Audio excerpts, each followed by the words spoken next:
রাজধানী ঢাকা সহ সারা দেশে সেনাবাহিনীকে আইনশৃঙ্খলা সংক্রান্ত বিশেষ ম্যাজিস্ট্রেসি ক্ষমতা দেওয়া হয়েছে। গত 17 সেপ্টেম্বর জনপ্রশাসন মন্ত্রণালয়ের প্রেষণ 2 শাখার সিনিয়র সহকারী সচিব জেতি প্রুর স্বাক্ষর করা এক প্রজ্ঞাপনে এ তথ্য জানা যায়।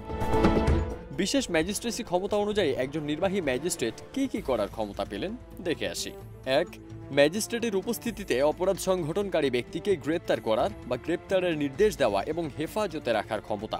2. গ্রেপ্তার করার ক্ষমতা বা তার উপস্থিতিতে গ্রেপ্তারের নির্দেশনা যার জন্য তিনি গ্রেপ্তারি পরোয়ানা জারি করতে পারেন। 3. ওয়ারেন্ট অনুমোদন করার ক্ষমতা বা ওয়ারেন্টের অধীনে গ্রেপ্তার হওয়া অভিযুক্ত ব্যক্তিকে অপসারণের আদেশ দেওয়ার ক্ষমতা। 4.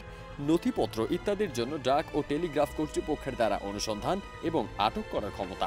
5. ভুলভাবে বন্দী ব্যক্তিদের হাজির করার জন্য অনুসন্ধান ওয়ারেন্ট জারি করার ক্ষমতা। 6. সরাসরি তল্লাশি করার ক্ষমতা। ক্ষমতাপ্রাপ্ত ব্যক্তি তার উপস্থিতিতে যে কোনো স্থানে অনুসন্ধানের জন্য তিনি সার্চ ওয়ারেন্ট জারি করতে পারেন। 7. শান্তি বজায় রাখার জন্য নিরাপত্তার প্রয়োজনীয় ক্ষমতা। 8. ভবঘুরে ও সন্দেহভাজন ব্যক্তির ভালো আচরণের জন্য নিরাপত্তার প্রয়োজনীয় ক্ষমতা। 9. ভালো আচরণের জন্য নিরাপত্তা প্রয়োজনীয় ক্ষমতা। 10. জামিনের নিষ্পত্তি করার ক্ষমতা। 11. বেআইনি সমাবেশ ছত্রভঙ্গ করার আদেশ দানের ক্ষমতা। 12. বেআইনি সমাবেশ ছত্রভঙ্গ করার জন্য বেসামরিক শক্তি ব্যবহার করার ক্ষমতা। 13. স্থানীয় উপদ্রবে ক্ষেত্রবিশেষে ব্যবস্থা হিসেবে আদেশ জারি করার ক্ষমতা। 14. জনসাধারণের উপদ্রবের ক্ষেত্রে অবিলম্বে ব্যবস্থা হিসেবে আদেশ জারি করার ক্ষমতা।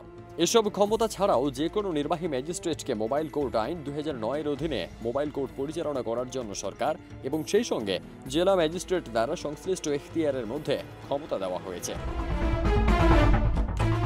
এই আইনের অধীনে নির্বাহী ম্যাজিস্ট্রেট তার উপস্থিতিতে সংঘটিত অপরাধ বা ঘটনাস্থলে তার সামনে উন্মোচিত হওয়া অপরাধগুলো বিবেচনায় নিতে পারেন। অভিযুক্তের স্বীকারোক্তির পর ম্যাজিস্ট্রেট সংশ্লিষ্ট আইন অনুযায়ী অপরাধীকে সাজা দিতে পারেন, তবে কারাদণ্ডের ক্ষেত্রে 2 বছরের বেশি নয়।